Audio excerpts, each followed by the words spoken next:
샬롬, 사순절 25일째입니다. 오늘은 사도행전에서 바울의 3차 전도 여행 중 마케도니아와 헬라 지역을 방문한 짧은 내용과 더불어 이 시기에 기록된 것으로 보이는 로마서를 같이 읽겠습니다. 로마서는 로마 교회 성도들에게 보내는 편지인데요. 여기에서 바울은 예수 그리스도의 죽음과 부활 사건을 근거로 해서 구원과 칭의, 성화 등의 기독교 교리들을 설명하고 있습니다. 또 유대인과 이방인과의 관계를 통해서 구원이 인간의 행위로서가 아닌 오직 하나님의 주권적인 은혜로 주어졌음을 강조하고 있습니다. 아울러 구원받은 자로서의 거룩한 삶을 살 것을 권면하고 있습니다. 그럼 사도행전부터 로마서를 같이 읽어보겠습니다. 사도행전 20장 1절에서 3절입니다. 소란이 진정되자 바울은 제자들을 불러 격려한 뒤 작별 인사를 하고는 마케도니아를 향해 떠났다. 바울은 마케도니아 지방의 여기저기를 두루 돌아다니면서 형제들에게 여러모로 격려의 말을 해주었다. 그리고 마침내 바울은 헬라에 이르렀다. 거기에서 바울은 석 달을 지냈다. 석 달 후 바울은 헬라에서 배를 타고 수리아로 건너가려 했지만 유대인들이 자기를 해치려는 음모를 꾸미고 있다는 것을 알아차렸기 때문에 마케도니아 지방을 거쳐 돌아가기로 결정하였다. 로마서 1장. 그리스도 예수의 종인 나 바울은 부르심을 받아 사도가 되었고 하나님의 복음을 전하도록 따로 세우심을 받은 사람입니다. 이 복음은 하나님께서 예언자들을 통해 성경에 미리 약속하신 것으로서 하나님의 아들이신 우리 주 예수 그리스도에 관한 소식입니다. 그분은 인간의 몸으로는 다윗의 후손으로 태어나셨고 거룩한 영으로는 죽은 자들 가운데서 부활하심으로써 능력 있는 하나님의 아들로 인정되신 분입니다. 우리는 그분을 통하여 오직 은혜로 사도의 직분을 받았는데 그것은 우리가 그분의 이름을 널리 전함으로써 모든 나라의 사람들이 그분을 믿고 그분께 순종하도록 하려는 것입니다. 여러분도 그들 가운데서 부르심을 받아 오늘날 예수 그리스도께 속한 사람들이 되었습니다. 그러므로 나는 하나님의 사랑을 받아 성도로 부르심을 받은 로마에 사시는 여러분 모두에게 우리 아버지 하나님과 우리 주 예수 그리스도께서 은혜와 평강을 내려주시기를 빕니다. 나는 무엇보다도 여러분 모두에 대해 예수 그리스도를 통해 나의 하나님께 감사를 드립니다. 그것은 여러분의 믿음이 온 세상에 널리 알려졌기 때문입니다. 지금껏 나는 하나님의 아들 예수 그리스도의 복음을 전함으로써 온 마음을 다해 하나님을 섬겨왔습니다. 또한 내가 얼마나 여러분을 위해 기도를 드리는지 하나님께서 나의 증인이 되십니다. 나는 하나님의 뜻에 의해서 어떻게든지 내가 여러분에게 갈 수 있는 길이 열리기를 간절히 기도하고 있습니다.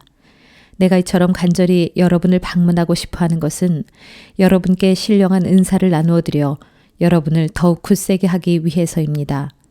더불어 여러분과 내가 서로의 믿음으로 상호간의 격려를 받고자 하기 위함입니다.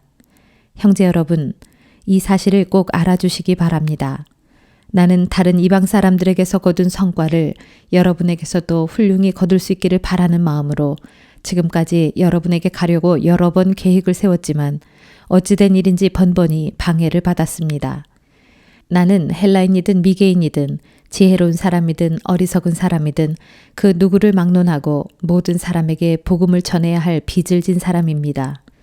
그러므로 이런 이유로 나는 로마에 사는 여러분에게도 복음을 전하기를 간절히 원하는 것입니다.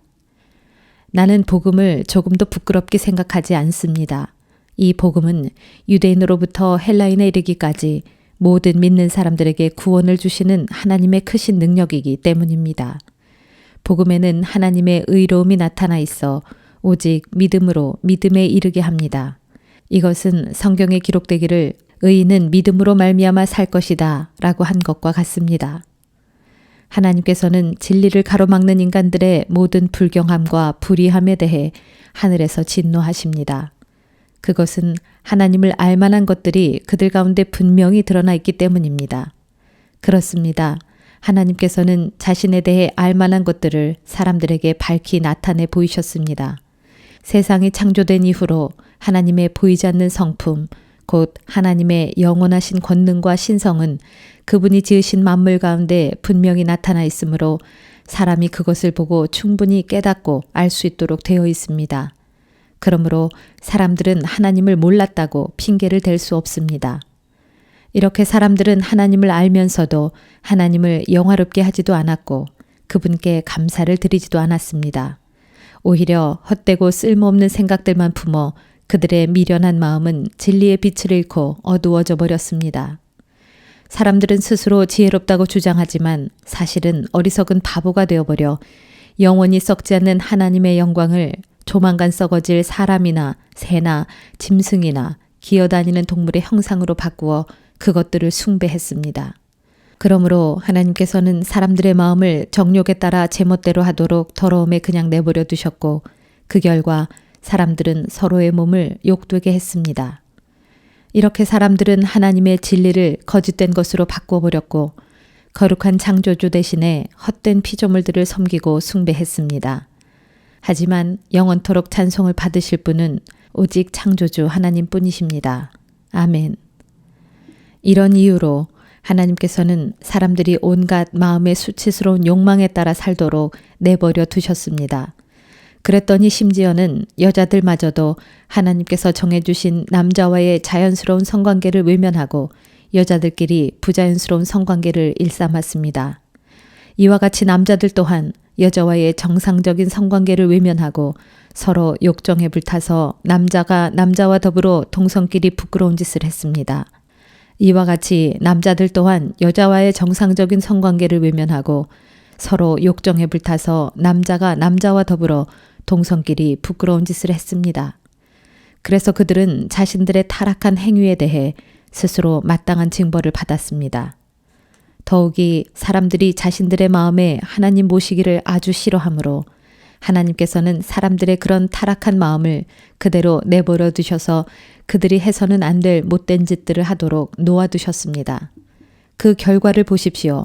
사람들은 온갖 불의와 악행과 탐욕과 악의로 가득 차 있으며 또한 질투와 살인과 분쟁과 사기와 악독으로 가득 차 버렸습니다.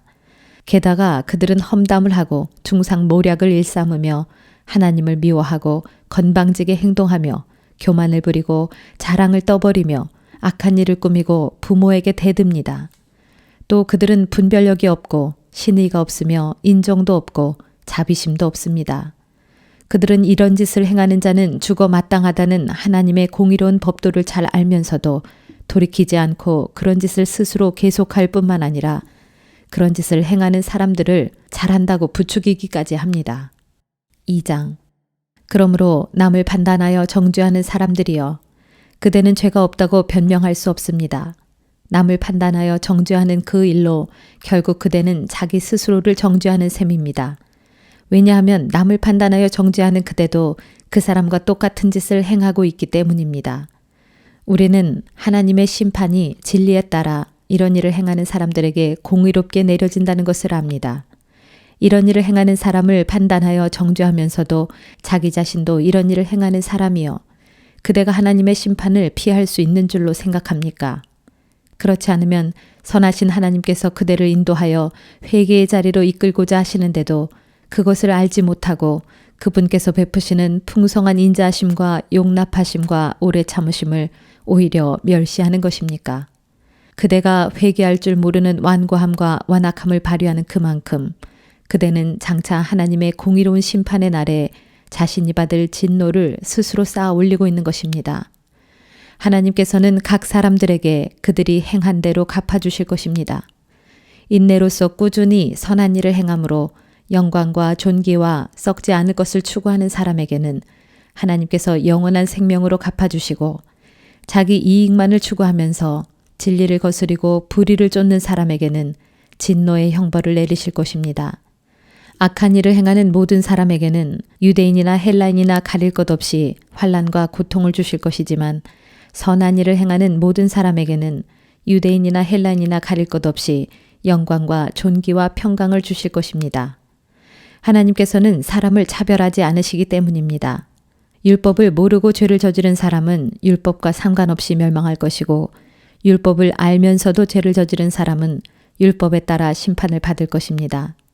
하나님 앞에서는 율법을 알아듣는 사람이 의로운 사람이 아니라 오직 율법을 지켜 행하는 사람이 의롭다고 인정을 받게 될 것이기 때문입니다. 율법을 갖고 있지 않은 이방 사람이 본래의 양심에 따라 율법이 명하는 바를 행하면 그들은 율법을 갖고 있지 않아도 그들 자신이 스스로에게 율법이 됩니다. 이런 사람들은 율법이 그들 자신의 본래 마음에 새겨져 있다는 것을 보여주며 그 일에 대해 그들의 양심이 증인이 됩니다. 그래서 어떤 일을 놓고 그들의 생각 속에서 그 일이 옳은 일인지 그른 일인지 스스로의 양심에 따라 고발도 하고 변호하기도 합니다. 마침내 이런 일은 내가 전한 복음대로 하나님께서 그리스도 예수를 통해 사람들의 은밀한 삶을 심판하실 그날에 모두 드러나게 될 것입니다. 그런데 보십시오. 스스로를 유대인이라 부르는 그대는 율법에 의지하면서 하나님을 믿는다고 자랑합니다. 그대는 자부하기를 율법에 따라 가르침을 받아왔기 때문에 하나님의 뜻이 무엇인지를 알고 또 무엇이 지극히 선한 것인지를 분별할 줄 안다고 합니다. 진정 자기 자신이야말로 눈먼 사람들의 길잡이이고 어둠 속에서 헤매는 사람들의 등불이라고 확신합니다. 게다가 율법을 통해서 진리와 지식을 다 알고 있으므로 어리석은 사람들을 인도하고 어린아이처럼 믿음이 약한 사람들을 가르칠 자격이 있다고 자신합니다. 자, 그렇다면 그대는 왜 다른 사람은 가르치면서 자기 자신은 가르치지 못합니까? 다른 사람들에게는 도둑질하지 말라고 설교하면서 왜 자기 자신은 도둑질을 하는 것입니까? 다른 사람에게는 간음하지 말라고 하면서 왜 자신은 간음을 합니까? 우상이라면 아주 질색을 하는 그대가 어째서 우상을 모신 신전의 물건을 훔치는 것입니까? 하나님의 율법을 알고 있다고 자랑하면서도 왜 자신은 그 율법을 어겨 하나님을 욕되게 합니까? 그렇기에 너희 때문에 하나님의 이름이 이방 사람들 가운데서 욕을 먹고 있다 라고 기록한 성경의 말씀이 조금 더 틀리지 않습니다. 그대가 율법을 지킨다면 할례를 받은 것이 유익한 가치가 있겠지만 율법을 지키지 않는다면 그대가 받은 할례는 무익해서 할례를 받지 않은 것과 다를 것이 없습니다. 그러므로 할례를 받지 않은 사람이라도 율법이 요구하는 것들을 잘 지킨다면 그 사람은 할례를 받은 사람과 마찬가지로 여겨지지 않겠습니까? 기록된 율법을 갖고 있고 또 할례를 받았으면서도 그대가 율법을 지키지 않는다면 육체적으로는 할례를 받지 않았지만 율법을 잘 지킨 사람들이 그대를 정죄하지 않겠습니까?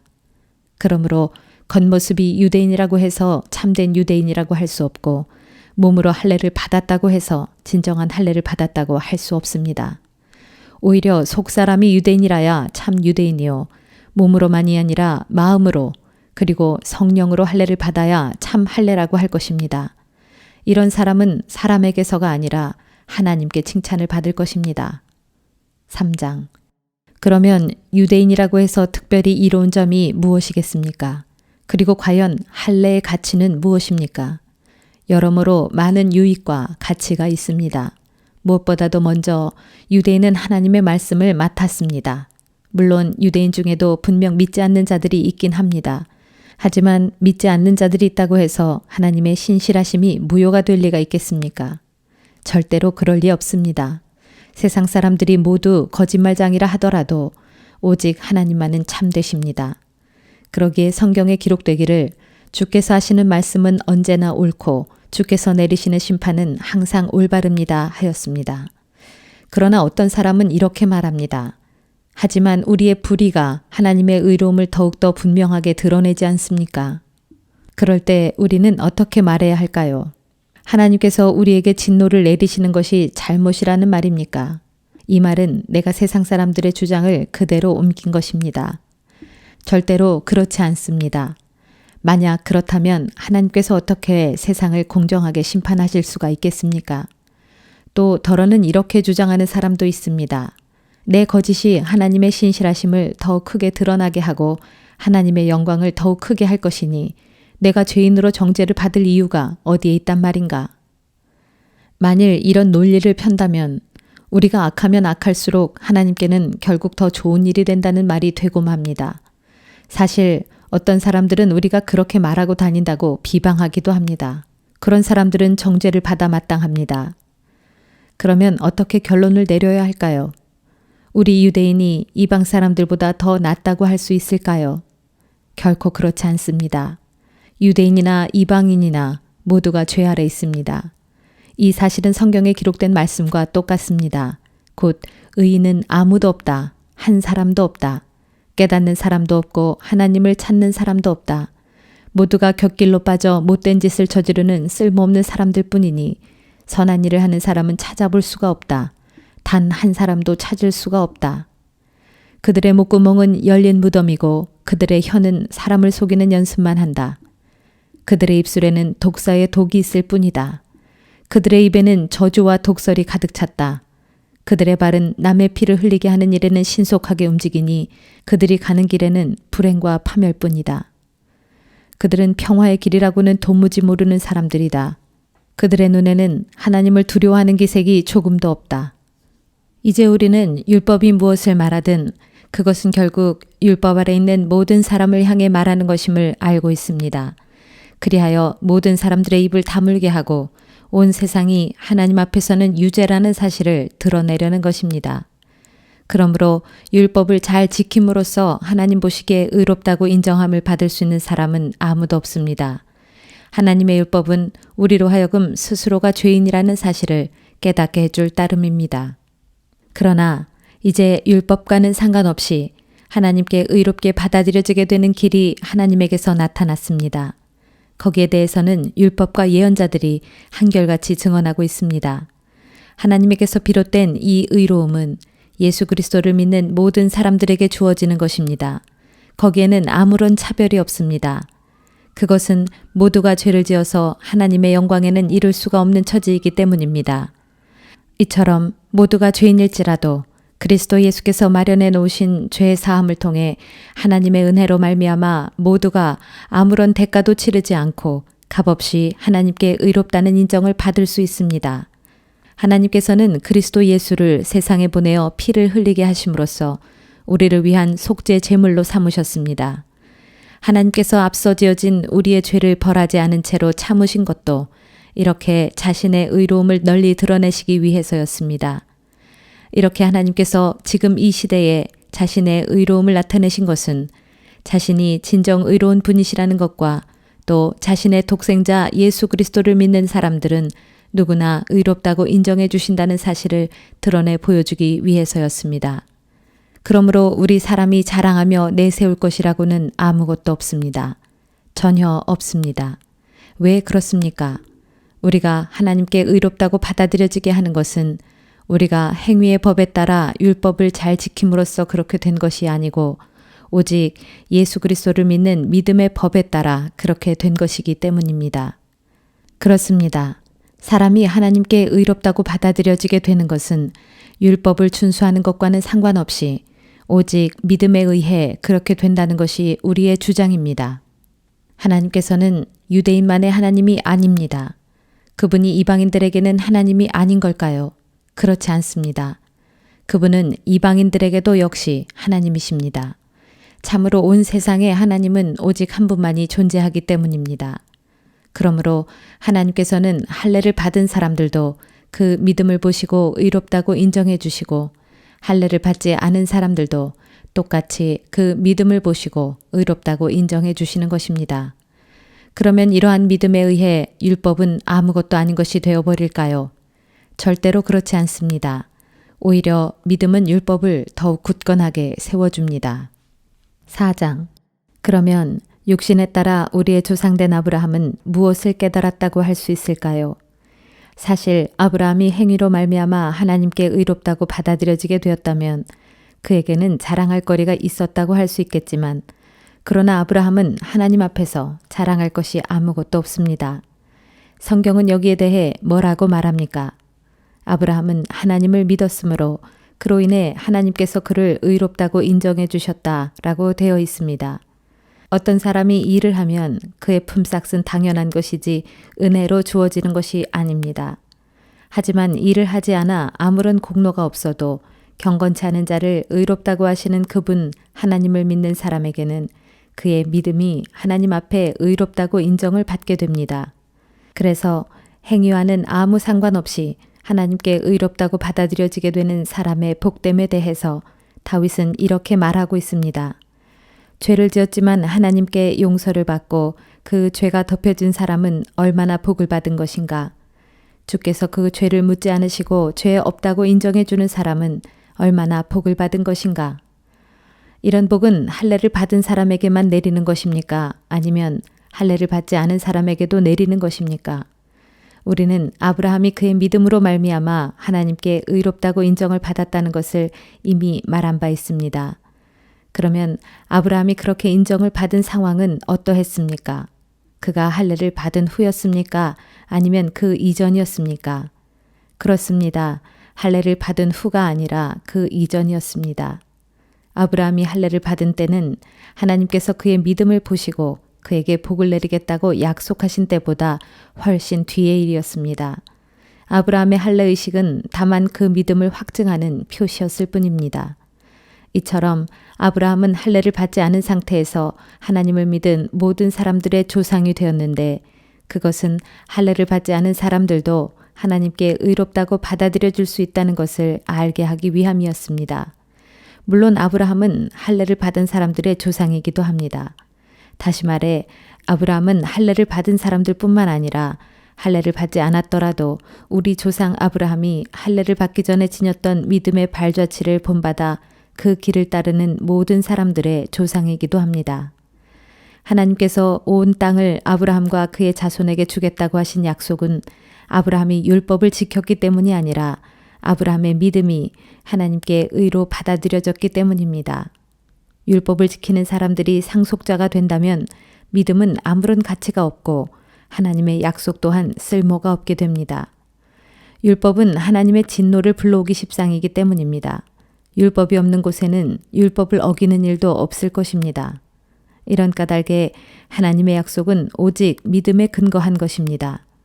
그것은 아브라함의 모든 자손들, 곧 율법에 속한 자들만이 아니라 아브라함의 믿음에 속한 자들에게까지도 은혜로 말미암아 보장된 약속입니다.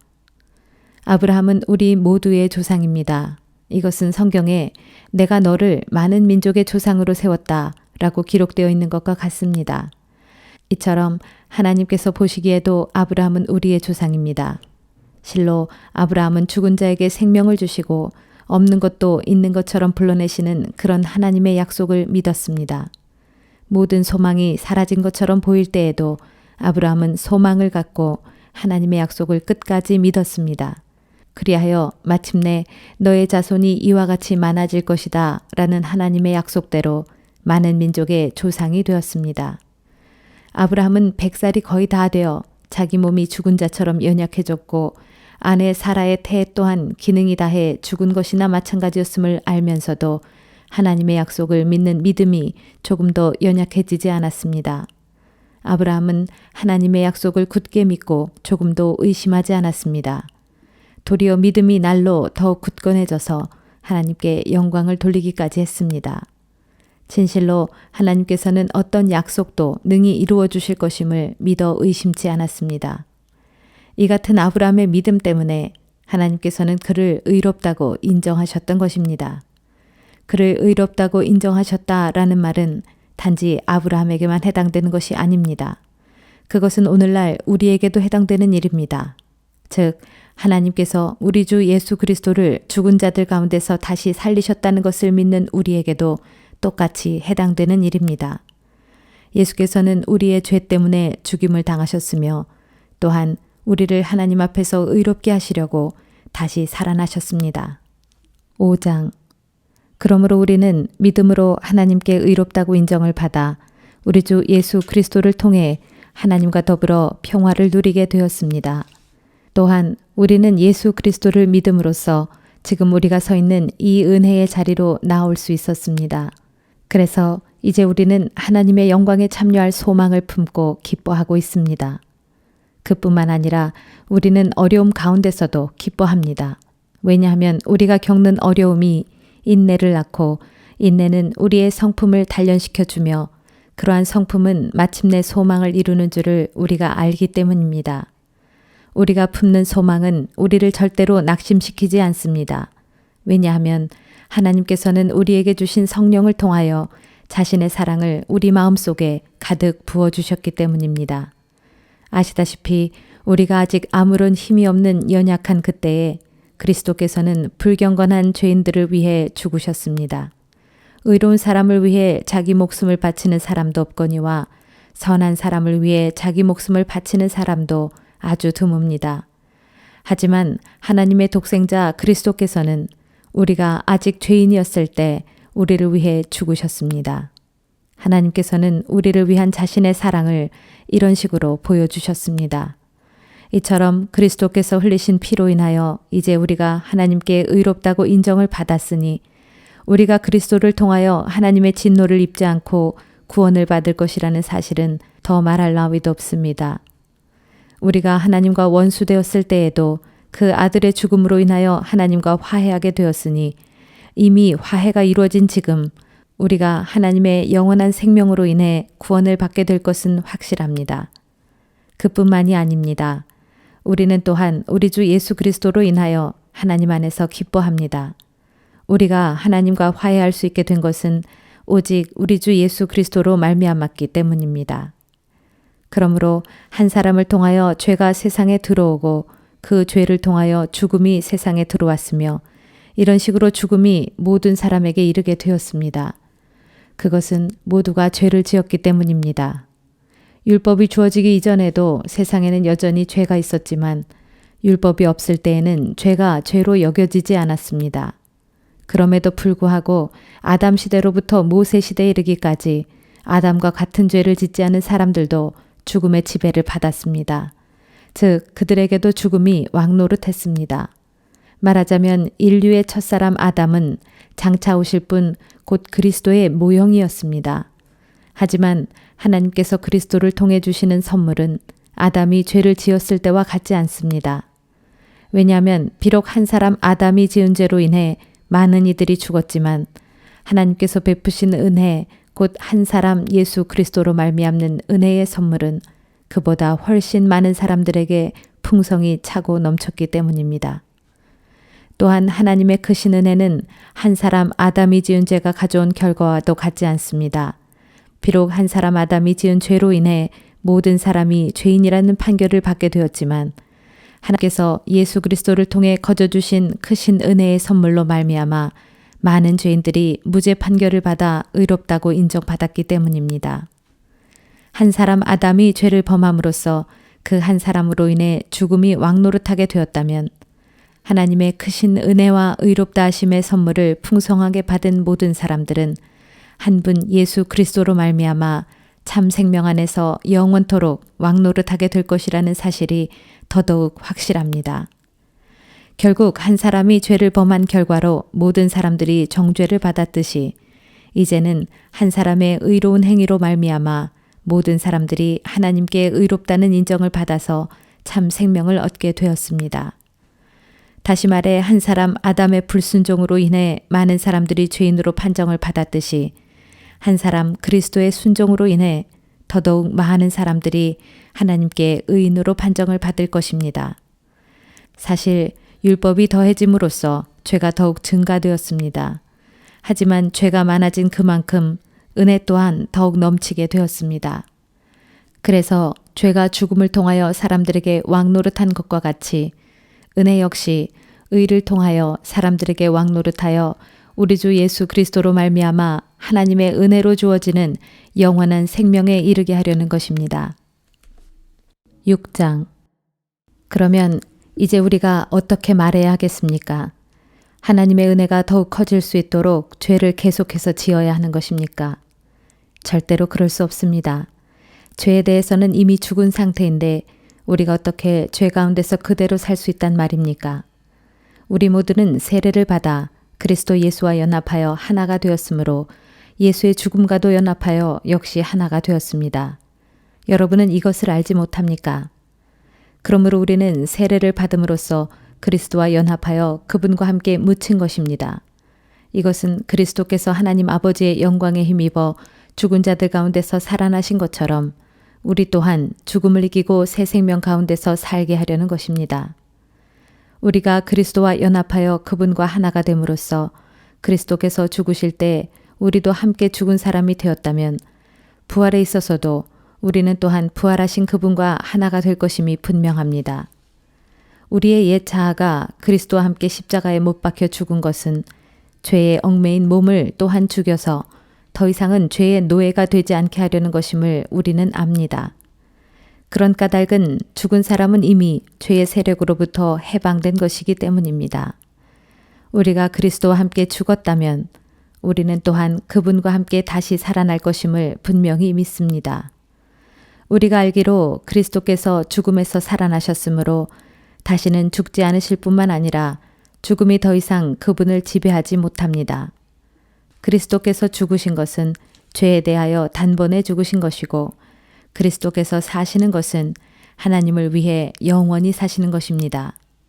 여러분도 이와 같이 죄에 대해서는 죽은 자로 여기시고 하나님께 대해서는 그리스도 예수 안에서 산 자로 여기십시오. 그러므로 여러분은 삼가 죄가 여러분의 죽을 육신을 지배하지 못하게 해서 여러분이 육신의 정욕에 굴복하는 일이 없도록 하십시오. 여러분은 육신의 한 부분이라도 죄에 내맡겨 죄의 도구가 되게 해서는 안 됩니다. 도리어 죽은 자들 가운데서 살아난 사람들답게 여러분 자신을 하나님께 바쳐야 합니다. 그래서 하나님께서 여러분의 몸의 모든 부분을 의의 도구로 사용할 수 있도록 하십시오. 죄가 다시는 여러분의 주인이 될 수 없습니다. 이제 여러분은 율법 아래 있는 것이 아니라 은혜 아래 있기 때문입니다. 그러면 어떻게 해야 하겠습니까? 우리가 율법 아래 있지 않고 은혜 아래 있기 때문에 죄를 지어도 상관없다는 말입니까? 절대로 그렇지 않습니다.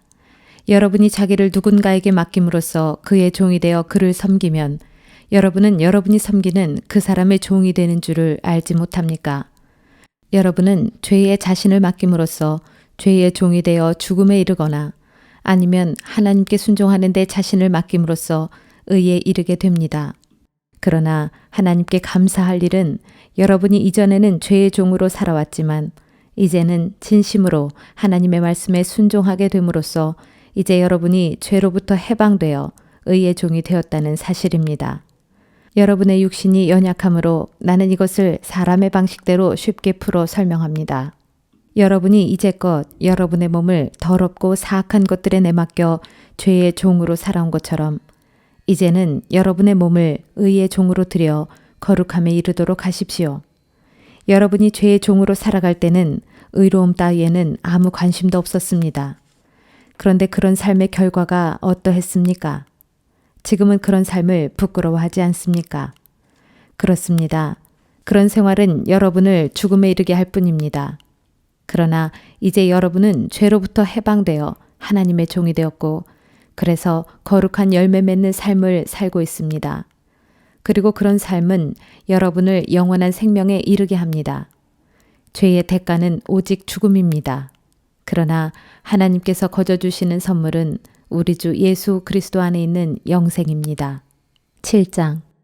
형제 여러분, 여러분이 율법을 잘 알고 있으니 말씀드립니다만 여러분은 율법이 살아있는 사람들에게만 구속력이 있다는 사실을 알고 계십니까? 예를 들어 봅시다. 율법에 의하면 결혼한 여자는 남편이 살아있는 동안에는 남편에게 묶여 지내야 합니다. 그러나 남편이 죽으면 그녀는 더 이상 법적인 이유로 남편에게 얽매일 필요가 없습니다. 남편이 살아있는데도 다른 남자와 결혼한 여자는 간통죄를 짓는 것이지만 남편이 죽은 상태에서는 그 법에서 벗어나게 되는 것이므로 다른 남자와 결혼을 하더라도 간통죄가 전혀 성립되지 않습니다. 그러므로 형제 여러분, 여러분 역시 십자가에 못 박혀 죽으신 그리스도의 몸을 통해 율법에 대해서 죽은 자가 되었습니다. 그래서 여러분은 율법의 얽매임에서 벗어나 이제부터는 죽은 자들 가운데서 살아나신 분, 곧 예수 그리스도께 속한 사람이 되었습니다. 그것은 우리로 하여금 하나님을 위한 열매를 맺도록 하기 위함입니다.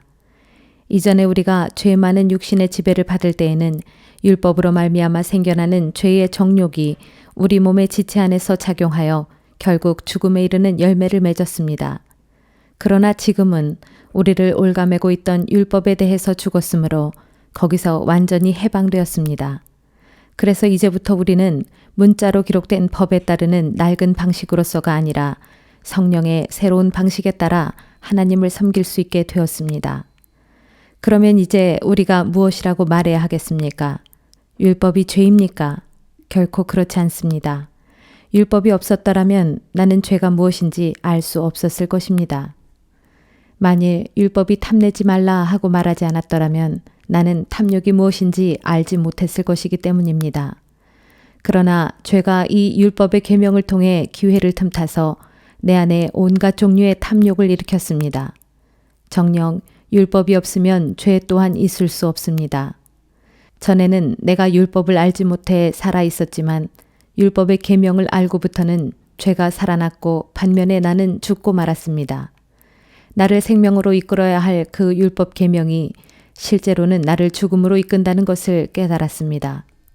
그것은 죄가 율법의 계명을 통하여 기회를 틈타 나를 기만하여 속이고 또 그 계명으로 나를 죽게 만들었기 때문입니다. 그러므로 사실 율법은 거룩한 것이고 계명 역시 거룩하고 의로우며 선한 것입니다. 그렇다면 그 거룩한 율법과 선한 계명이 나에게 죽음을 가져다 주었단 말입니까? 결코 그렇지 않습니다. 단지 죄가 죄로 드러나도록 하기 위해 죄가 그 거룩한 율법과 선한 계명을 방편으로 삼아 내게 죽음을 가져왔을 뿐입니다. 이와 같이 계명을 통하여 죄가 철저히 죄답게 될 수 있었습니다. 우리는 율법이 신령한 것인 줄 잘 알고 있습니다. 하지만 나는 육신의 메인 몸이 되어 죄에게 나를 종으로 팔아버렸습니다. 나는 내가 무엇을 행하고 있는지 도무지 알지 못하겠습니다. 왜냐하면 내가 행하기를 원하는 것을 행하지 않고 도리어 내가 행하고 싶지 않은 것을 행하기 때문입니다. 만일 내가 행하고 싶지 않은 것을 행해서는 안 된다고 생각한다면 그것은 곧 율법이 선한 것이라는 사실에 내가 동의하고 있는 것입니다.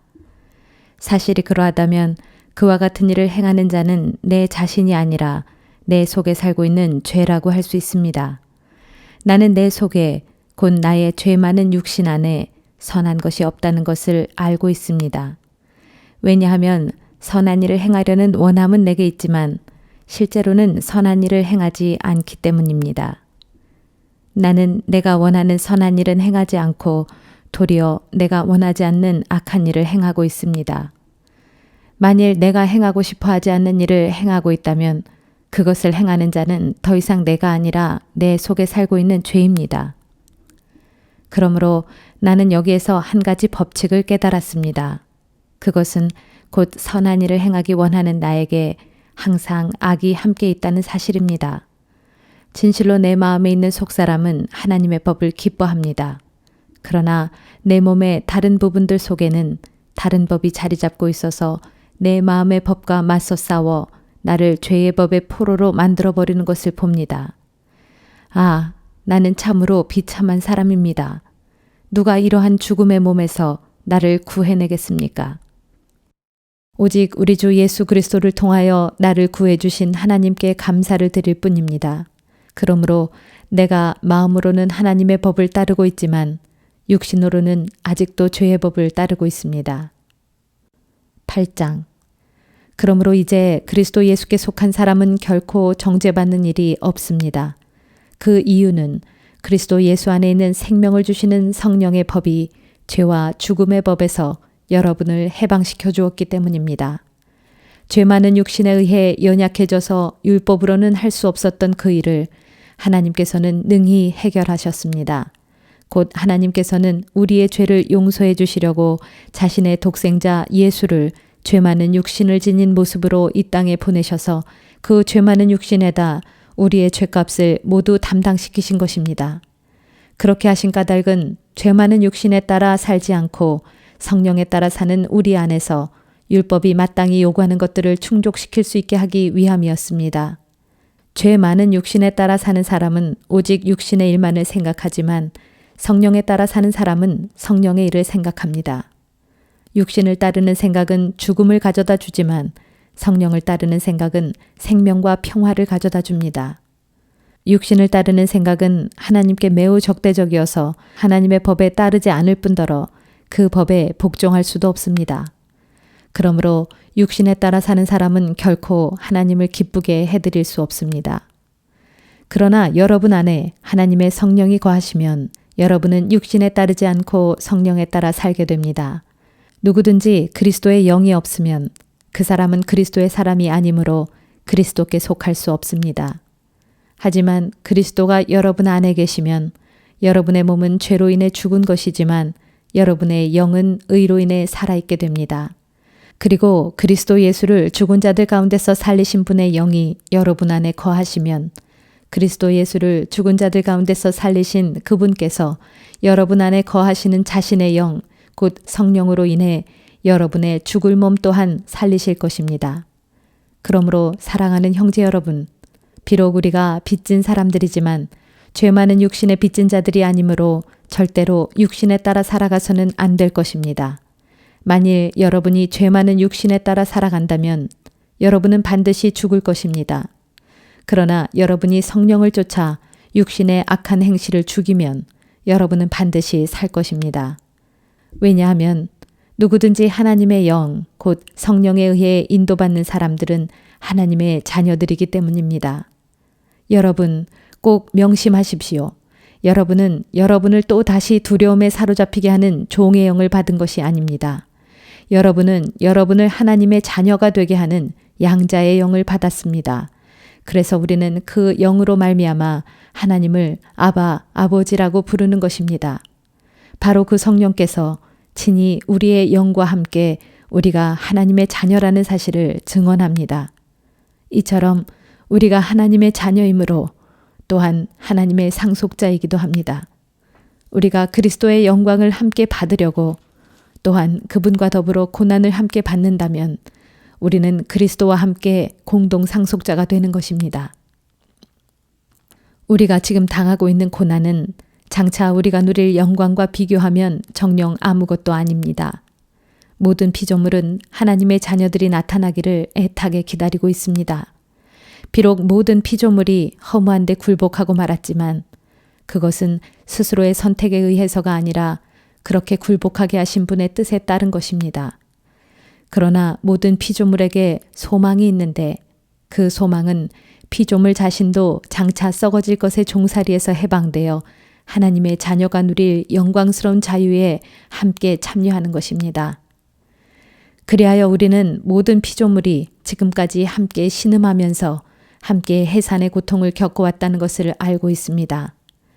그뿐만 아니라 성령을 첫 열매로 받은 우리 역시 속으로 신음하면서 지금의 고통에서 벗어나기 위해 하나님의 자녀로서 완전한 권리를 누리게 될 날, 곧 하나님께서 우리 몸을 완전히 속량하여 주실 날을 간절히 고대하고 있습니다. 이러한 소망 가운데서 우리는 구원을 받았습니다. 진실로 눈에 보이는 소망은 소망이라고 할 수 없습니다. 이미 보이는 것을 소망할 사람이 누가 있겠습니까? 그러나 우리가 아직 보이지 않는 것을 소망한다면 우리는 끝까지 참고 견디면서 그 소망을 기다려야 합니다. 성령께서도 우리의 연약함을 적극 도와주십니다. 사실 우리는 무엇을 위해 기도해야 할지 잘 알지 못합니다. 그러나 성령께서는 말로 다 표현할 수 없는 절실함으로 우리를 위해 아주 적절하게 기도해 주십니다.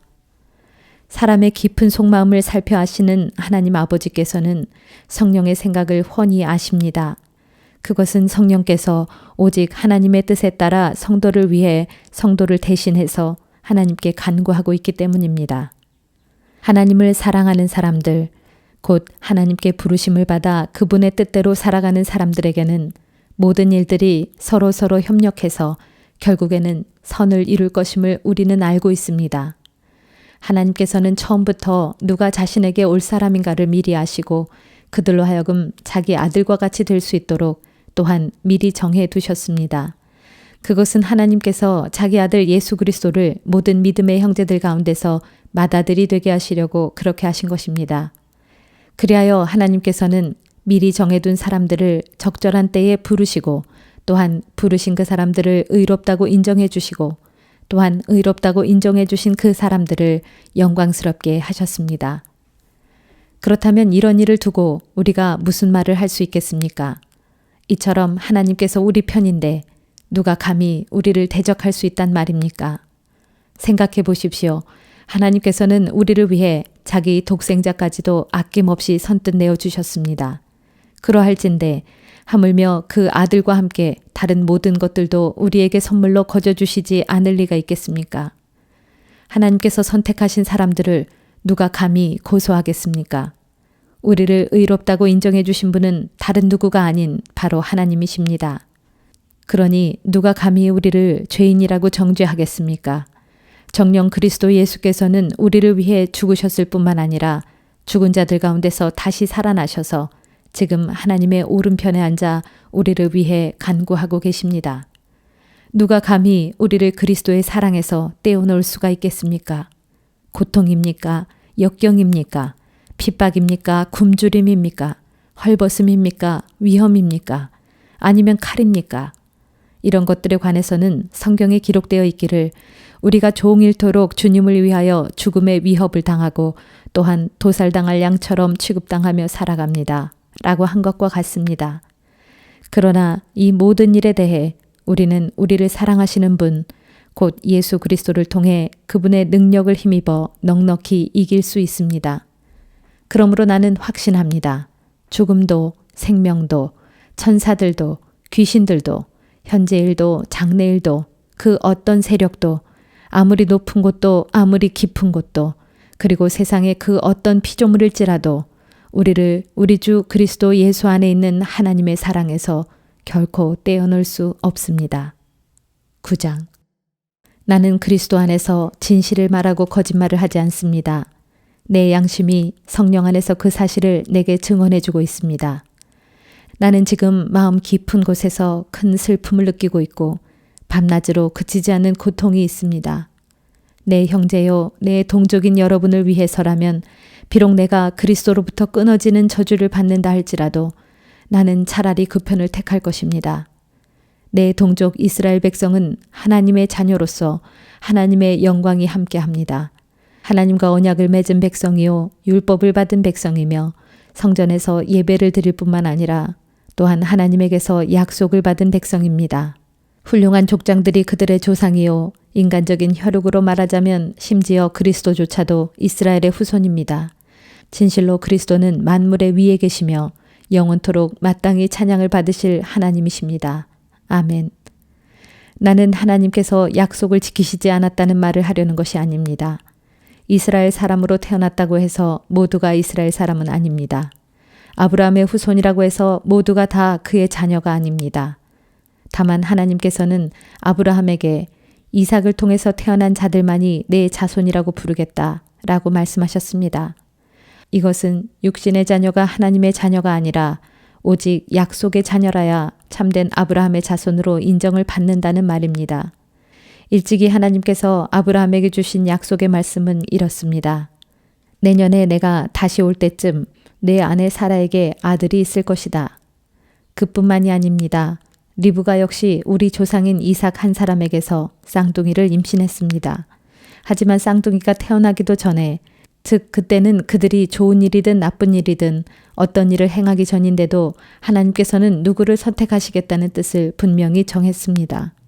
그것은 선택의 표준이 사람의 행위에 달려있지 않고 오직 부르시는 분께 달려있음을 나타내 보여주기 위함이었습니다. 그래서 하나님께서는 리브가에게 형이 동생을 섬기게 될 것이다 라고 말씀하셨습니다. 그것은 또 성경에 나는 야곱을 사랑하였고 에서는 미워하였다 라고 한 것과 같습니다. 그러면 우리가 무엇이라고 말해야 할까요? 하나님은 불공평한 분일까요? 절대 그렇지 않습니다. 일찍이 하나님께서는 모세에게 나는 불쌍히 여길 사람을 불쌍하게 여기고 어여삐 여길 사람을 어여삐 여길 것이다 라고 말씀하셨습니다. 그러므로 하나님의 선택은 사람의 의지나 노력에 달려있는 것이 아니고 오직 불쌍히 여기시는 하나님의 자비에 달려 있습니다. 그래서 성경에는 하나님께서 파라오를 두고 하신 말씀이 이렇게 기록되어 있습니다. 내가 너를 그 자리에 세운 것은 이 일을 하기 위함인데 곧 너로 말미암아 나의 능력을 나타내 보여줌으로써 내 이름이 온 세상에 널리 알려지게 하려는 것이다. 이처럼 하나님께서는 자신의 기쁘신 뜻에 따라 자신이 원하시는 대로 하십니다. 그래서 불쌍히 여기시고자 하는 사람을 불쌍히 여겨 자비를 베푸시고 완악하게 하시고자 하는 사람을 완악하게 하십니다. 그러면 그대는 내게 이렇게 말할지도 모릅니다. 그렇다면 왜 하나님께서는 우리에게 책임을 묻습니까? 도대체 누가 하나님의 뜻을 거역할 수 있단 말입니까? 오, 그렇게 말하지 마십시오. 그대가 누구이기에 감히 하나님께 말대꾸를 한단 말입니까? 생각해 보십시오. 만들어진 것이 자기를 만든 분에게 왜 나를 이렇게 만들었소 하고 따질 수 있겠습니까? 토기장이가 진흙 한 덩이를 가지고 같은 흙으로 하나는 귀하게 쓸 그릇을 다른 하나는 아무렇게나 쓸 그릇을 만들 권리가 없겠습니까? 하나님께서 하시는 일도 이와 똑같습니다. 하나님께서는 멸망할 수밖에 없는 인간들에게 자신의 진노와 능력을 나타내 보이실 당연한 권리가 있지 않겠습니까? 그러나 하나님께서는 이런 인간들에 대해서도 오래도록 참아오셨습니다. 또한 하나님께서는 자신의 영광이 얼마나 풍성한가를 모든 사람이 볼 수 있도록 자신이 자비를 베풀겠다고 작정하신 사람들에게 은혜를 베푸실 권리가 있지 않겠습니까? 그래서 하나님께서 그런 권리를 사용하셨더라도 그게 뭐가 잘못되었단 말입니까? 그분 하나님께서 바로 우리를 귀히 쓸 그릇으로 부르셨는데 우리를 부르실 때 유대인 가운데서뿐만 아니라 이방인 가운데서도 부르셨습니다. 이것은 하나님께서 호세아를 통해 말씀하신 것과 같습니다. 때가 오면 내가 내 백성이 아닌 사람들을 내 백성이라 부르겠고 내가 사랑하지 않던 자를 나의 사랑하는 자라 부르겠다.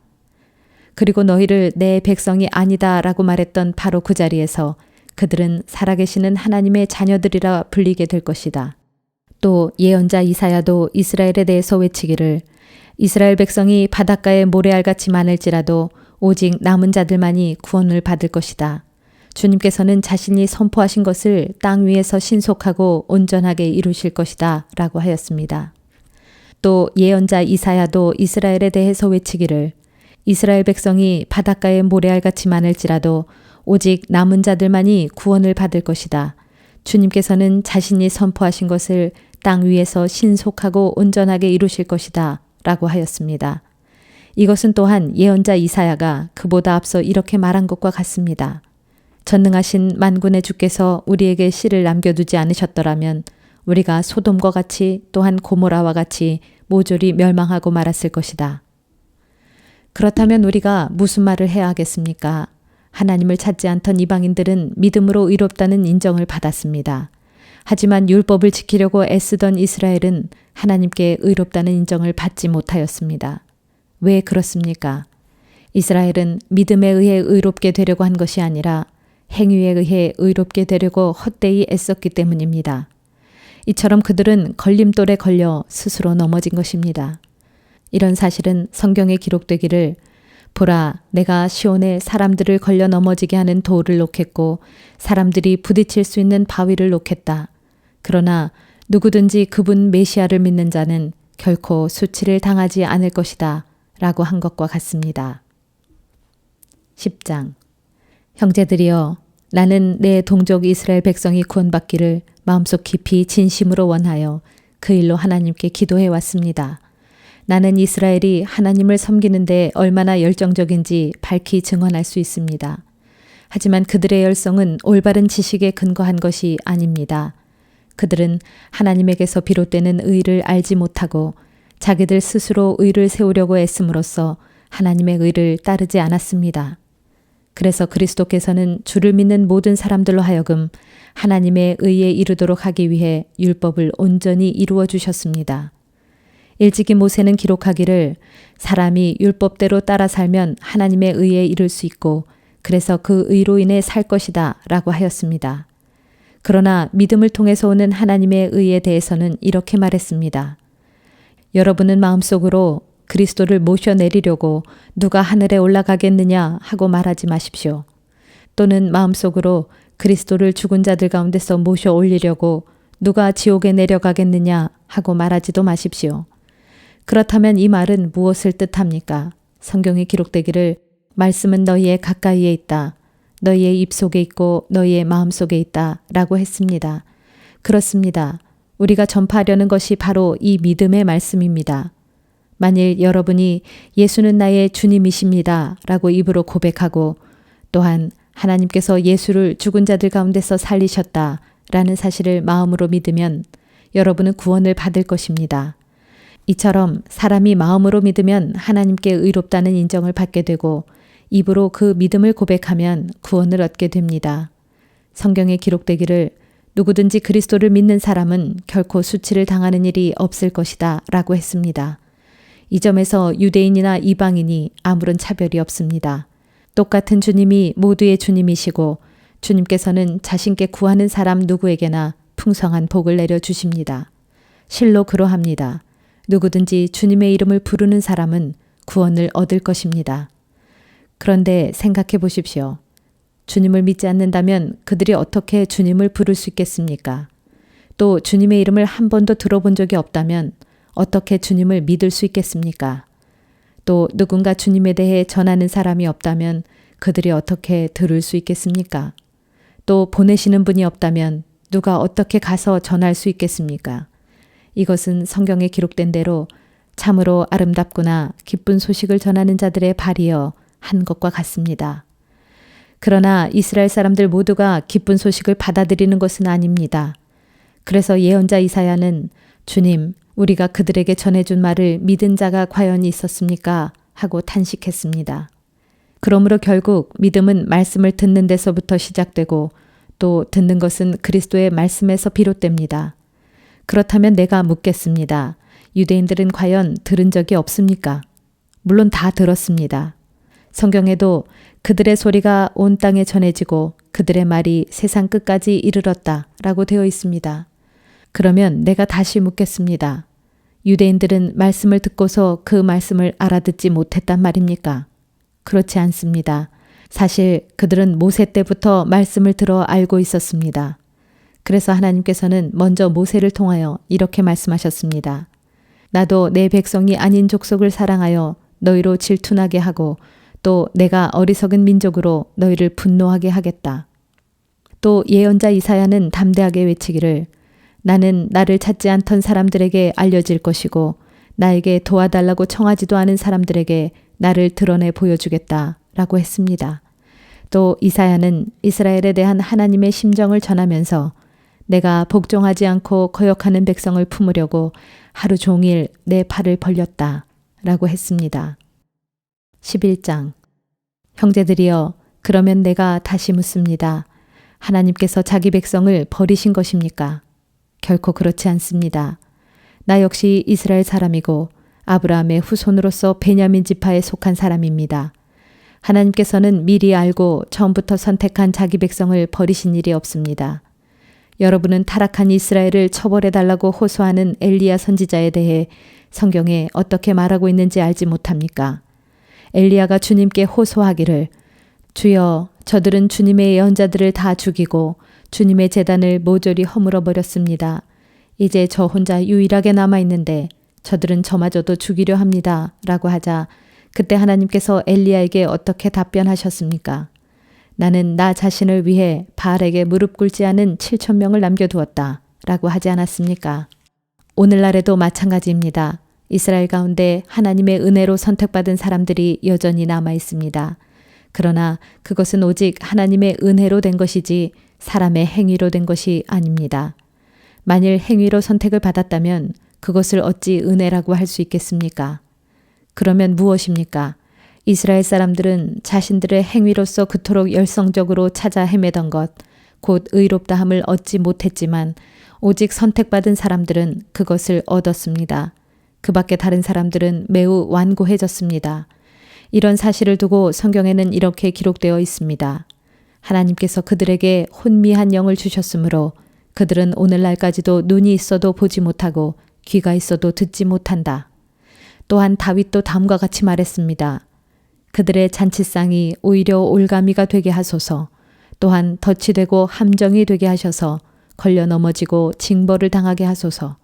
그리고 그들의 두 눈을 어둡게 하셔서 보지 못하게 하시고 그들의 등이 항상 구부러져 있게 하소서. 내가 다시 묻습니다. 그렇다면 그들은 넘어져서 다시는 일어날 수 없게 되었습니까? 결코 그렇지 않습니다. 그들이 잘못을 저지른 탓에 하나님의 구원이 이방인들에게 이르게 되었는데 그것은 이스라엘로 하여금 질투심을 불러일으키기 위함이었습니다. 이처럼 이스라엘의 잘못이 세상의 부요함이 되고 이스라엘의 실패가 이방인들에게 부요함을 가져다 주었다면 만일 이스라엘이 하나님 앞에 온전하게 서게 되면 그들은 얼마나 더 많은 부요함을 누릴 수 있게 되겠습니까? 그러므로 이제 나는 이방인 된 여러분에게 말합니다. 내가 이방 사람들에게 말씀을 전하는 사도로 부름을 받은 만큼 나는 내가 맡은 직분을 무척 영광스럽게 여깁니다. 나는 모쪼록 내 동족에게 질투심을 불러일으켜 그들 가운데 몇 사람만이라도 구원하고 싶다는 간절한 소망을 갖고 있습니다. 하나님께서 그들을 버리심으로써 세상과 화목을 이루게 되었다면 하나님께서 그들을 받아들이심은 죽은 자들에게 새 생명을 주시는 일이 아니고 무엇이겠습니까? 빵 반죽 덩어리에서 처음에 떼어본 빵 반죽이 잘 되어 있으면 나머지 부분도 잘 되어 있게 마련이고 나무의 뿌리가 성하면 그 가지도 성한 법입니다. 올리브나무 가지를 일부 잘라내고 야생 올리브나무 가지를 접붙이면 그 야생 올리브나무 가지는 본래의 올리브나무 뿌리에서 양분을 공급받게 됩니다. 그러므로 접붙임 받은 가지 된 여러분은 그 잘려진 본래 가지들에 대해서 우쭐대지 말아야 합니다. 그 까닭은 가지가 뿌리를 지탱해 주는 것이 아니라 어디까지나 뿌리가 가지를 지탱해 주기 때문입니다. 이 사실을 명심하십시오. 여러분은 이렇게 생각할 수 있습니다. 내가 접붙여질 수 있도록 본래 가지들이 잘려나간 거야. 물론입니다. 그러나 본래 가지들이 잘려나간 것은 그들이 하나님을 믿지 않았기 때문이고 여러분이 접붙여진 것은 하나님을 믿었기 때문입니다. 그러므로 절대로 교만한 마음을 품지 말고 도리어 삼가 두려워하는 마음을 가지십시오. 생각해 보십시오. 하나님께서 본래의 가지들조차 아까워하지 않고 잘라내셨으니 하물며 접붙임 받은 가지된 여러분 또한 아까워하실 리 없습니다. 하나님께서는 자비로운 분인 동시에 준엄하신 분임을 잊지 마십시오. 하나님께서는 자신을 거역하는 자들에게는 매우 준엄하시지만 겸손히 자신의 관대함 안에 머물러 있는 사람에게는 늘 관대하게 대하십니다. 그렇지 않으면 여러분 또한 잘려나갈 것입니다. 그러나 불신앙 탓에 잘려나간 그들이 자신들의 불신앙을 고집하지 않으면 하나님께서는 언제라도 그들을 다시 접붙여 주실 것입니다. 하나님에게는 그런 능력이 충분히 있기 때문입니다. 본래 야생 올리브나무 가지였던 여러분이 거기서 잘려져서 그 본성을 거슬려 참 올리브나무의 접붙임을 받았다면 하물며 본래의 참 올리브나무 가지들이 자신의 본래 올리브나무에 다시 접붙여진다는 것은 얼마나 더욱 쉬운 일이겠습니까? 형제들이여, 여러분은 이런 신비를 알고 부디 자만하지 않기를 바랍니다. 이방인들의 충만한 수가 다 찰 때까지는 이스라엘 사람들 중에 불신앙을 고집하는 완고한 자들이 있게 될 것입니다. 그러나 때가 되면 선택받은 온 이스라엘 사람들이 다 구원을 받을 것입니다. 이런 사실에 대하여 성경에는 이렇게 기록되어 있습니다. 시온으로부터 구원하시는 분이 나와서 야곱의 후손 중에서 경건치 못한 자들을 모두 몰아내실 것이다. 이것이 바로 내가 그들과 맺은 언약인데 내가 그들의 죄를 없애버릴 때 비로소 그 언약이 이루어질 것이다. 복음과 관련해서 말씀드리자면 불신앙 탓에 이스라엘이 하나님과 원수가 된 것은 오히려 이방인 된 여러분에게는 득이 되는 일입니다. 하지만 하나님의 선택하심과 관련해서 말씀드리자면 그들은 자신들의 조상 덕분에 하나님의 사랑을 받은 자들입니다. 하나님의 은사와 부르심에는 어떤 후회도 없고 결코 번복되는 일도 없기 때문입니다. 한때 하나님을 거역하였던 여러분은 이스라엘의 불순종 탓에 이제 하나님의 자비를 입게 되었습니다. 이와 같이 이스라엘이 지금은 하나님을 거역하고 있지만 여러분이 받고 있는 하나님의 자비를 보게 되면 그들도 결국에는 회개하고 하나님께로 돌아와 그분의 자비를 받게 될 것입니다. 하나님께서 모든 사람들을 불순종의 상태에 가두신 것은 모든 사람들에게 자비를 베풀기 위함입니다. 하나님의 지혜와 지식은 얼마나 풍성하고 또 얼마나 깊이가 있는지요. 그분의 판단력은 감히 헤아릴 길이 없고 그분의 가시는 길은 감히 더듬어 추적할 수가 없습니다. 누가 주님의 마음을 알 수 있겠습니까? 누가 그분의 의논 상대가 될 수 있겠습니까? 하나님께서 되돌려 주셔야 할 만큼 그분께 먼저 드린 사람이 누가 있겠습니까? 만물은 다 그분으로부터 나오고 그분으로 말미암아 존재하고 결국 그분에게로 돌아갑니다. 그분께 영원토록 영광을 돌립시다. 아멘.